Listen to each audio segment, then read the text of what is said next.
با درود، سهیل توکلی هستم، معمار و هنرمند ساکن آمریکا. امروز میخوام راجع به یک مبحثی صحبت کنم که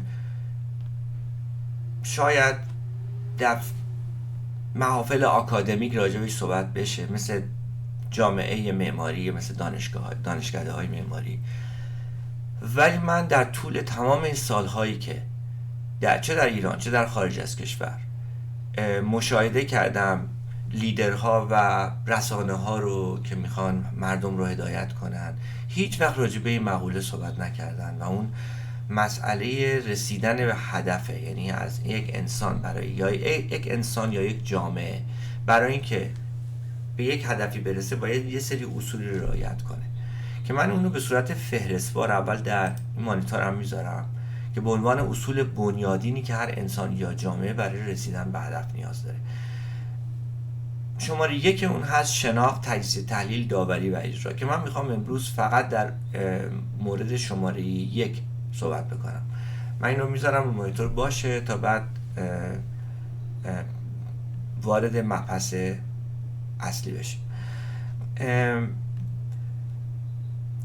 ببینید، یک پدیده ای رو، هر پدیده ای رو که ما میخوایم در واقع بررسیش بکنیم تا بتونیم باش مواجهه بشیم، مثال میزنم در رشته خود من که معماری هست، مثال میزنم.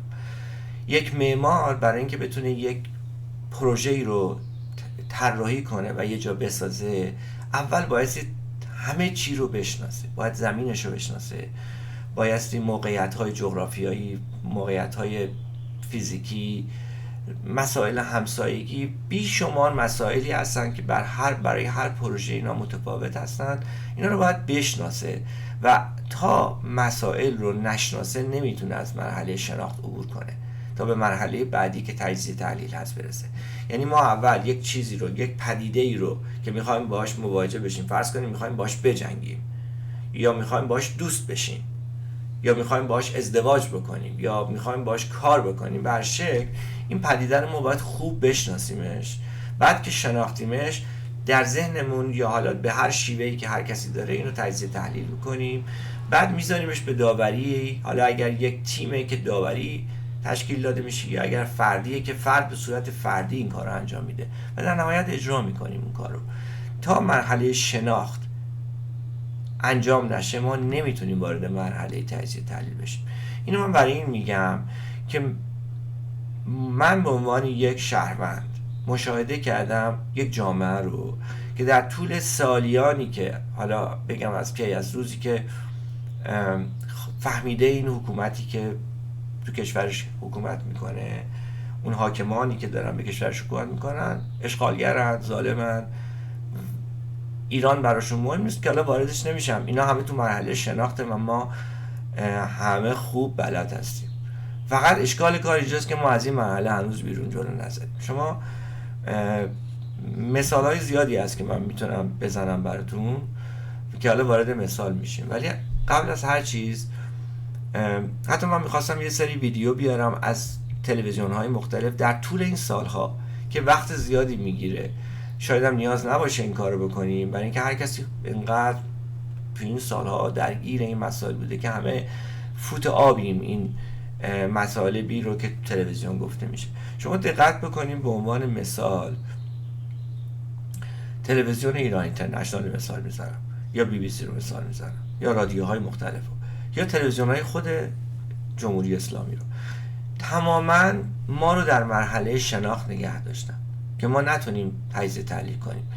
در مورد جمهوری اسلامی وقتی مدام مرگ میفرسته به کشورهایی مثل اسرائیل و آمریکا، شما ببینید که مردم ما، من خودم وقتی مهاجرت میکردم به آمریکا رو نمیشناختم، برای اینکه هیچ کس نبود من معرفیش بکنه. توی یک مرحله ما رو نگه داشته بودن که فقط باید بگیم مثلا مرگ بر آمریکا، یا بگیم توی صفای مدرسه، توی هر جایی که فکرشو بکنید، تو حتی توی سربازی من که بودم هر روز باید این شعارا رو میدادیم. اینجا در تلویزیون‌های ما، اینجا تلویزیون‌هایی که ایرانی هستن و در واقع ادای اپوزیسیون رو در میارن، ما رو در مرحله شناخت نگه داشتن. یعنی ما همواره داریم جمهوری اسلامی رو میشناسیم. نمیخوان خارج بشن از این که آقا اینا بالاخره کیان؟ اینا اشغالگرن، اینا ظالمن. خب مردم، ما حالا این فصل رو که ما فهمیدیم که اینا کی هستن، این فصل رو، این پکیج رو میذاریم کنار، حالا میایم با هم گفتگو میکنیم که چگونه، چون فهمیدیم که اینا دشمنن، فهمیدیم که اینا ظالمن، فهمیدیم که اینا اومدن کشور ما رو ویران کنن و الی تا آخر. پس حالا باید از این عبور کنیم دیگه، حالا باید بریم به مرحله بعد برسیم، حالا باید بیایم اینا رو تجزیه تحلیل کنیم که چگونه میتوانیم از این عبور کنیم. این اتفاق هرگز نیفتاده. اگر با این عینکی که من امروز دست شما میدم عینک رو چشمتون بذارید و از این به بعد رسانه ها رو، شبکه های فارسی زبان و حتی انگلیسی زبان رو ببینید، میبینید که همه میخوان شما رو در مرحله شناخت نگه دارن، برای اینکه قرار نیست به هدف برسیم. قرار پروژه اینا اینه که، مأموریت اینا اینه که ما رو منفعل نگه دارن، تمامشون بدون استثنا، تمامشون. رسانه هایی که پول میگیرن و از کشورهای مختلف یا به هر شکلی دم و دستگاه و تشکیلات دارن، مثل همون ایران اینترنشنال که اسپوردم یا BBC، یا رسانه‌های مستقل که یه دونه دوربین گذاشت جلوش و چه میدونم پشتش دکوراسیون خونشه یا هر چیز دیگه ای و به صورت مستمر داره کار میکنه. هدفش اینه که ما رو در مرحله شناخت نگه داره. بسیاری از اونها هم ناگهانه اینو کار میکنن، چون عبور از مرحله شناخت احتیاج به یک مهارت هایی داره که متاسفانه بسیاری نداریم. ببینید مثلا من دلم میخواد این مثال بزنم. سرود ملی ایران، سرود ملی ایران یه سرودیه که ما بارها اینو خوندیم و من میتونم به جرئت بگم بالای 90%، شاید 95% از مردم ایران همه این سرود رو اشتباه میخونن. اونجایی که میگه ای دشمن ار تو سنگ خاره ای من آهنم، یعنی ای دشمن اگر تو سنگ خاره ای من آهنم.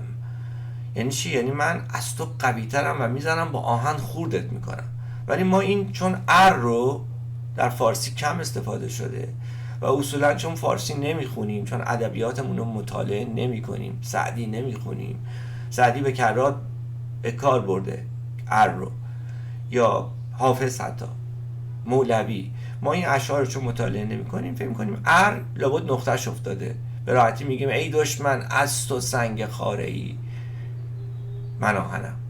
هیچ معنی نمیده. ببینید اهمیت داره، برای این میگم شناخت باید عبور بشه ازش. اهمیت داره که ما درست بخونیم یه چیزی رو، اگر نخونیم بهتره. شما وقتی مقابل دشمنت قرار میگیری و میگه ای دشمن از تو سنگ خاره ای من آهنم، دشمنت میاد تو شکمت، برای اینکه متوجه میشه تو حتی نمیدونی چی داری میگی و وقتی نمیدونی چی داری میگی پس اون در واقع قدرت پیدا میکنه که بیاد سمت تو دیگه، به خاطر اینکه میفهمه نادان هستی. این نادانی ما در همه عرصه ها ادامه پیدا کرد. ما الان بعد از گذشت این همه سال هنوز داریم مطالعه میکنیم که آی مردم، آی نمیدونم خانوم ها، آقایان، خامنه ای این کار کرده، خامنه ای اون کار کرده، خامنه ای امروز 5 تا حادثه کرده، خامنه ای امروز در سخنرانیش 18 بار از کلمه دشمن استفاده کرده و فردا به همین شکل. یعنی ما کارمون شده رسانه هامون که فقط به ما بگن، توضیح بدن که این جریانی که حاکمه بر قدرت داره چی کار میکنه، داره چجوری ایران رو نابود میکنه. اما هیچ کدوممون نمیایم بگیم خب آقا فهمیدیم اینا دارن ایران رو نابود میکنن، الان باید یه جا متوقف بشیم و شروع کنیم به تجزیه و تحلیل. و من دارم به جرئت میگم که ما هنوز وارد مبحث دوم یعنی تجزیه و تحلیل نشدیم. ما هنوز قدرت تجزیه و تحلیل حکومت رو نداریم که چگونه اپوزیسیونمون رو بیان در مرحله داوری شکل بدیم و به هدف برسیم. یادمه تو دانشکده معماری برای ما پروژه‌ای میدادن، 6 ساعت وقت میدادن، 7 ساعت وقت میدادن، یه زمینی رو میدادن، یه برگه کاغذ که توضیح میداد این جهت شمالش کدوم، برای این در چه شهری قرار داره، اقلیمش چیه، چند نفر زندگی میکنن، چند نفر قراره در همسایگی‌هاش زندگی کنن، سوپرمارکت ها کجا هستش. و ما بایستی صدای من گرفته، توی این فرصت کوتاه در مثلا فرض کنید توی 1 ساعت اول ما از مرحله شناخت عبور میکردیم و وارد تجزیه تحلیل میشدیم تا برسیم تو مثلا فرض کنید در 2 ساعت پایانی به طراحی. ولی تا به طراحی برسیم، تا طراحی یک فاز دیگه است که بعدش به اجرا میرسه. و شما در نظر بگیرید یه دانشجوی از ساعت 7 ساعتش داره رو مرحله شناخت هنوز داره بررسی میکنه، خب معلومه که نمیتونه چیزی رو طراحی کنه. علت این که ببینید دو فاعل بودن مسئله بسیار بسیار مهمیه که حالا من در ویدیوهای بعدی راجع به اون توضیح میدم.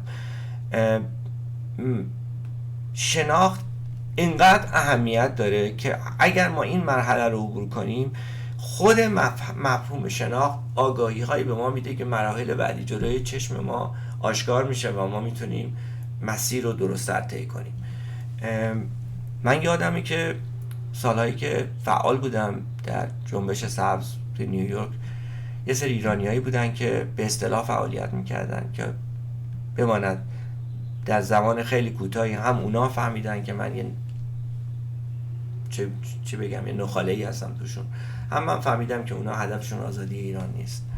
یه بار دعوتم کرده بودن یونیون اسکوئر، میدان یکی از میدان دوم شهر هستش، دور هم جمع بشن، یه برفی هم میومد، برف ریزی میومد، بودن 10 نفر جمع شدن و شعار میدونن، نوبتی رفتن سخنرانی کردن و تابلوی پلاکارد دستشون موقع گرفته بودن به نام مثلا مجید توکلی رو آزاد کنید، آرش صادقی رو آزاد کنید.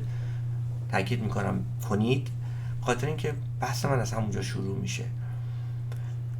یکی از این بچه‌ها نوبت 5م 6م بود، رفت شروع کرد سر اومد زمستون رو خوندن. من همون موقع کیفمو برداشتم که برم، سردبیر روزنامه زمانه خانم بهرامی بودن که فوت کردن ایشون، اون موقع منو صدا کردن که آقای توکلی کجا میرین؟ گفتم فایده نداره، موندن تو اینجا هیچ ثمری نداره، برای اینکه شما مدام در حال اشتباه کردین. گفت چه اشتباهی ما داریم میکنیم؟ گفتم سرشار اشتباهی که اگر نکنیم، نیاییم حاضر اینجا نشیم، اثرش به مراتب بهتره، چون حداقل انرژیمون تقلیه نمیشه، اعتمادمون روز به روز، دیوار اعتمادمون کم کوتاه‌تر نمیشه. گفتم اول اینکه این مجید توکلی رو آزاد کنید، کی باید آزاد کنه؟ حکومتی آزاد کنه که مجید توکلی رو زندانی کرده؟ خب نمیکنه. این پلاکاردا و تابلوها مال کشورهای مثل فرانسه است یا آمریکاست که دموکراسی وجود داره، توش یه تعدادی میان یه حرفی میزنن، اثر میذاره. گفت چی باید بنویسیم؟ گفتم معلومه باید بنویسیم مردم بیایم با هم متحد بشیم، انقدر قدرتمون زیاد بشه تا بتونیم بریم مجید توکلی ها را آزاد کنیم، تمام بچه‌مون رو آزاد کنیم. یعنی ما فاعل میشیم. بحث دومه که من اینجا توی مانیتورم دارم، فاعل بودن به جای مفعول بودن. یعنی ما باید فاعل هم باشیم، نباید مفعول باشیم. بعد گفتم شما میخونید سر اومد زمستون.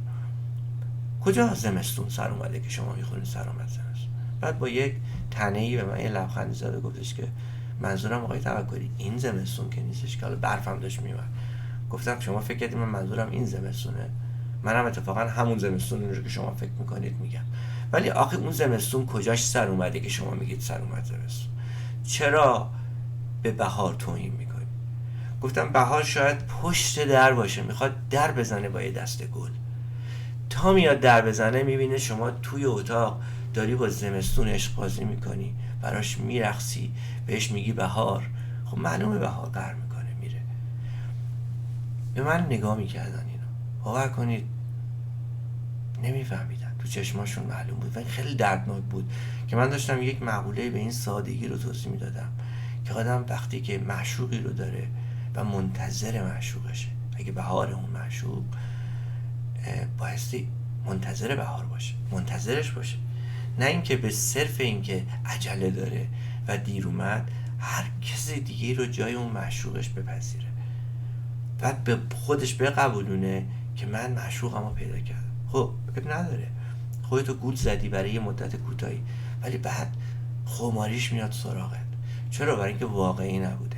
داستان ما اینه که ما بایستی بشناسیم از مرحله شناخت عبور کنیم. اگر عبور کردیم به مرحله بعد میرسیم.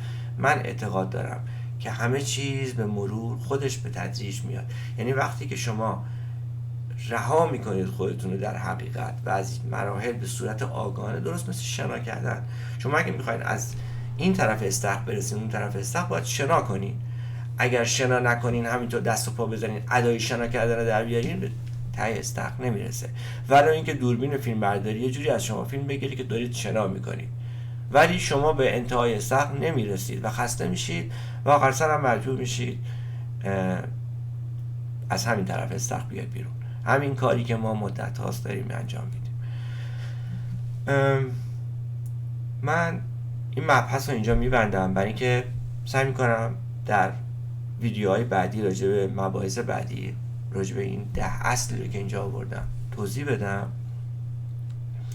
دوستانی که علاقه‌مند هستن لطفا خواهش میکنم ویدیوهای من رو لایک کنن و دکمه به قول معروف سابسکرایب رو بزنن تا من بتونم بیشتر دیده بشم و بتونم مطالب بسیار مهمی رو که آماده کردم و میخوام راجع بهش صحبت بکنم و اساسا دلیل حضورم با وجود مشغله زیاد کاری در شبکه اجتماعی همین هستش، چون من میخوام در واقع تاثیر بذارم، میخوام تاثیر مثبت بذارم در مورد فردی. من این کارا رو انجام میدم و هر بار که انجام دادم موفق بودم توش.